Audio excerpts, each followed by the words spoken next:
చీరాల మండలం జాండ్రపేట హైస్కూల్లో గురువారం రాత్రి స్థానిక ఎమ్మెల్యే ఎంఎం కొండయ్య ఆధ్వర్యంలో చేనేత దినోత్సవ వేడుకలు ఘనంగా జరిగాయి. ఈ వేడుకలకు ముఖ్య అతిథులుగా రాష్ట్ర చేనేత శాఖ మంత్రి సవిత, సాంఘిక సంక్షేమ శాఖ మంత్రి డోలా బాలవీరాంజనేయ స్వామి, బాపట్ల జిల్లా కలెక్టర్ వెంకట మురళి, కూటమి ఎమ్మెల్యేలు పలువురు ప్రముఖులు పాల్గొన్నారు. జాతీయ చేనేత దినోత్సవ శుభాకాంక్షలు కూడా మీకు అందరికీ తెలియజేస్తున్నాం. నిజంగా చాలా గర్వంగా ఉంది. ఉదయం ముఖ్యమంత్రి గారు నేతన్నలు పడుతున్న కష్టాలు చూసి వరాలు కురిపించారు. మరి ఈ సాయంకాలం పూట మీరందరూ అభినందన సభ పెట్టడం ముఖ్యమంత్రి గారికి నిజంగా చాలా ఆనందకరంగా ఉందన్న విషయం మీ అందరికీ తెలియజేస్తున్నాం.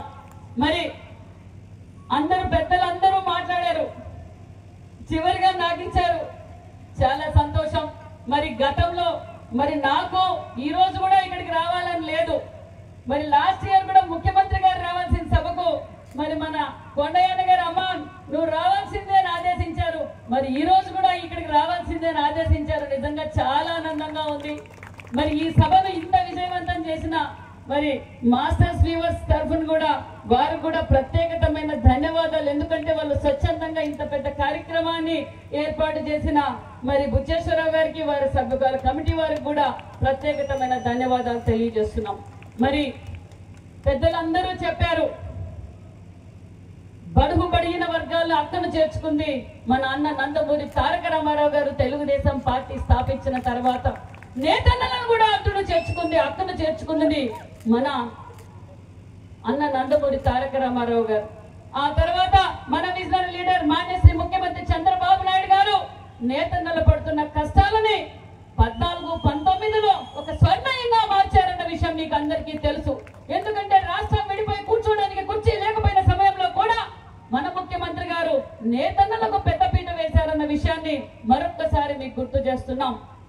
మరి తాతగారి స్ఫూర్తితో, తండ్రి గారి అనుభవంతో, తల్లి గారి క్రమశిక్షణతో మన యువగల అధినేత నారా లోకేష్ బాబు గారు కూడా నేతన్నలను మైక్రో లెవెల్లో అంటే ఏ విధంగా అయితే కుటుంబం నేతన్నలు ఏ విధంగా కష్టపడుతున్నారో తెలుసుకున్న వ్యక్తులు.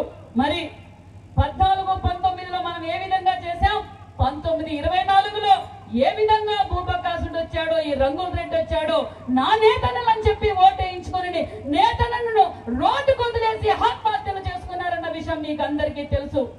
19లో 24లో నా నేతన్నలు అని చెప్పి నేతన్నల పరిస్థితి దారుణమైన పరిస్థితి.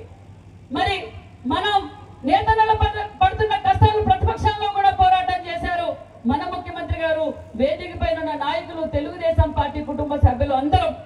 మరి ఈ రోజు మనం ఎన్నికల సమయంలో మాటిచ్చాం, మనం అధికారంలోకి వస్తాం, ఖచ్చితంగా బడుగు బలహీన వర్గాలకు పెద్దపీట వేస్తాం, అగ్రికల్చర్ తర్వాత చేనేత వృత్తి మీద ఆధారపడి ఉండేది 2వ స్థానం అన్న విషయాన్ని గుర్తించిన మన ముఖ్యమంత్రి గారు, మన డిప్యూటీ సీఎం గారు, మన లోకేష్ బాబు గారు ఎన్నికల సమయంలో మాటిచ్చిన ప్రకారం మాట నిలబెట్టుకున్న ప్రభుత్వం ఎన్డీఏ ప్రభుత్వం, మాన్యశ్రీ ముఖ్యమంత్రి చంద్రబాబు నాయుడు గారు అన్న విషయాన్ని మీకు తెలియజేస్తున్నాం.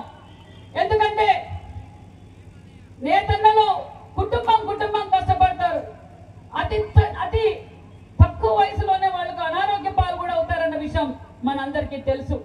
మరి ముఖ్యమంత్రి గారు ఇది గ్రహించి ఏదైతే నేతన్నలు ఎక్కువగా ఇబ్బంది పడుతుండేది, నేతన్నలకు 200 యూనిట్లు, హ్యాండ్లూమ్ కి, పవర్ లూమ్ కి 500 యూనిట్లు మనం ఆ రోజు మాట చెప్పాం. ఈ రోజు మాట నిలబెట్టుకున్న ముఖ్యమంత్రి మన చంద్రబాబు నాయుడు గారు అన్న విషయాన్ని మీకు తెలియజేస్తున్నాం.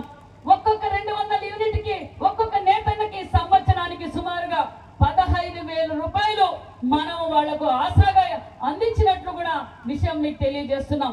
మరి పవర్ లూమ్ కి 500 యూనిట్లకి సుమారుగా 30,000 రూపాయలు సంవత్సరానికి వాళ్ళకు మనం అదనంగా లబ్ధి పొందే విధంగా చేశామన్న విషయాన్ని కూడా మీకు తెలియజేస్తున్నాం. మరి అంతేకాకుండా 50 సంవత్సరాలకే 4,000 పెన్షన్ 1వ తారీఖే అందజేస్తున్నామన్న విషయాన్ని కూడా మీకు తెలియజేస్తూ సుమారుగా 93,000 మందికి మనం నేతన్నలకు 50 సంవత్సరాలకే 4,000 పెన్షన్ కూడా మనం అందజేస్తున్నామన్న విషయాన్ని మీకు తెలియజేస్తున్నాం. ఆ రోజు మాట చెప్పాం, మాట నిలబెట్టుకున్నామన్న విషయాన్ని మీకు తెలియజేస్తున్నాం. అంతేకాకుండా జిఎస్టీ రీఎంబర్స్మెంట్ ఆ రోజు చెప్పాం, 5% జిఎస్టీ కూడా మనం రీఎంబర్స్మెంట్ ఇస్తున్నామన్న విషయాన్ని కూడా మీకు తెలియజేస్తున్నాం. మరి ఈ సంవత్సరం లోపలే మనం ప్రతి నెల ఎగ్జిబిషన్స్ పెట్టడం వల్ల అనేక సేల్స్ అంటే నేతన్నల్ని